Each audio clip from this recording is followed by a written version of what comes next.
Question number 4। यहाँ बोल रहा है कि A and B can do a piece of work in 10 days.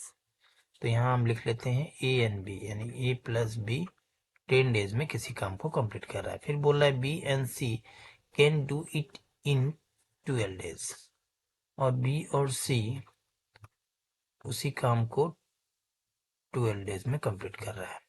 फिर सी एंड ए इन 15 डेज, और सी और ए मिलकर 15 डेज में काम को कंप्लीट कर रहा है। ठीक है, तो बोल कह रहा है कि in how many days will see finish it alone. तो सी अकेले उस काम को कितने दिनों में कंप्लीट करेगा, ये आपसे पूछा है।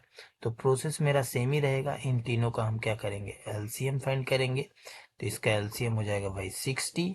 10 से इसको डिवाइड करेंगे 6 टाइम्स, फिर 12 से इसको डिवाइड करेंगे 5 टाइम्स, फिर 15 से डिवाइड करेंगे 4 टाइम्स। ये तीनों का एफिशिएंसी निकल, तीनों मीन्स क्या, ए प्लस बी का एफिशिएंसी, फिर बी प्लस सी का एफिशिएंसी, फिर सी प्लस ए का एफिशिएंसी। ठीक है, तो देखो इसको हम प्लस करेंगे तीनों का एफिशिएंसी निकालने के लिए। तो देखो सब दो दो बार है, तो 2 कॉमन आ जाएगा। फिर बचेगा क्या, ए प्लस बी प्लस सी, और इक्वल टू कितना हो गया, ये हो गया आपका, सॉरी ये हो जाएगा, एफिशिएंसी को प्लस करेंगे तो ये हो गया आपका 11 4 15। ठीक है यहाँ तक।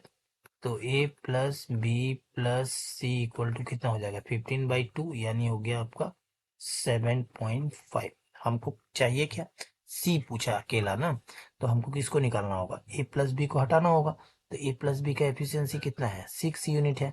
तो यहाँ पर रख लेंगे 6 और यहाँ रख लेंगे c, और ये हो गया 7.5। तो सी का एफिशिएंसी कितना हो गया, 1.5, उधर जाके माइनस हो जाएगा। ठीक है, अगर आपसे पूछता बी का आके, अगर पूछता तो ए प्लस सी का वैल्यू हम यहाँ रख लेते, यानी 4 यूनिट, उसके बाद माइनस कर देते। अगर पूछता कि ए, तो बी प्लस सी यानी 5 यूनिट को फिर यहाँ रख के उधर माइनस कर लेते। क्लियर हो गया कंसेप्ट। तो देखो एक क्वेश्चन से 3-4 क्वेश्चन बन गया। ठीक है ना। तो अब हमें चाहिए क्या, सी अकेले काम को कितने दिनों में कंप्लीट करेगा। तो टोटल वर्क को हम ऊपर रखेंगे, यानी 60 को ऊपर रख लेंगे, और ये हो गया हमारा 1.5, क्योंकि सी का एफिशिएंसी क्या है 1.5, तो 1.5 को नीचे रख लेंगे।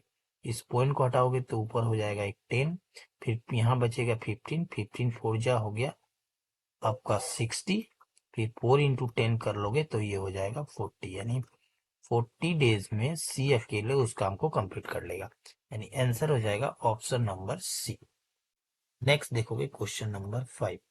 यहाँ बोल रहा है कि A can do a piece of work in 20 days. A किसी काम को 20 डेज में कंप्लीट कर रहा है। फिर बी बोला है कि 40 डेज में कंप्लीट कर रहा है। बी हो गया आपका 40। तो हम करेंगे वही प्रोसेस, इन दोनों का एलसीएम 40 होगा, इससे डिवाइड करोगे 2, इससे डिवाइड करोगे 1, यानी ए का एफिशिएंसी आ गया 2 यूनिट, बी का एफिशिएंसी आ गया भाई 1 यूनिट। यहाँ तक क्लियर है।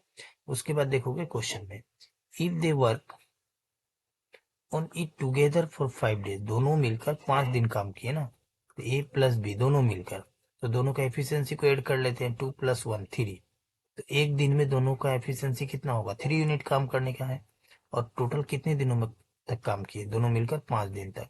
तो 5 इंटू 3 15 यूनिट का काम दोनों मिलकर कर चुके हैं। ठीक है, उसके बाद क्या बोल रहा है, then the fraction of the work that is left is, यानी कितना फ्रैक्शन ऑफ द वर्ड, हमारा जो बचा हुआ काम जो है वो कितना पार्ट रह गया, ये आपसे पूछ रहा है।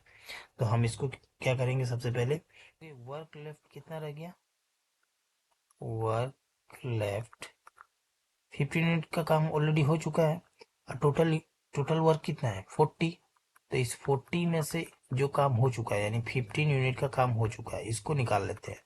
तो 25, तो 25 यूनिट का काम रह गया ना। तो अब हमें निकालना क्या है, फ्रैक्शन ना। तो fraction of the work left, याद रखोगे इसको, fraction of the work left, इसके लिए फॉर्मूला क्या होता है, इसको याद रखोगे। जब भी फ्रैक्शन में पूछे ना तो याद रखना टोटल वर्क नीचे आ जाएगी। ठीक है, और यहाँ पे क्या हो जाएगा, वर्क लेफ्ट, ये होता है इसका फॉर्मूला। तो वर्क लेफ्ट कितना रह गया 25, तो इस 25 को ऊपर रख लेंगे, और नीचे हो गया टोटल वर्क। टोटल वर्क कितना है, देखो यहाँ पे दिया हुआ है 40, तो 40 को नीचे रख लेंगे। फिर इसको छोटा कर दो आप, 5 से कैंसिल होगा, ये 5 टाइम्स, ये जाएगा 8, यानी 5/8 हो जाएगा। ठीक है, तो इस क्वेश्चन का जो करेक्ट आंसर होगा ये हो जाएगा ऑप्शन नंबर ए। तो अभी तक आप चैनल को सब्सक्राइब नहीं किया तो चैनल को सब्सक्राइब करके बेल आइकन को प्रेस कर लीजिएगा, ताकि आने वाले वीडियो का नोटिफिकेशन आपको आसानी से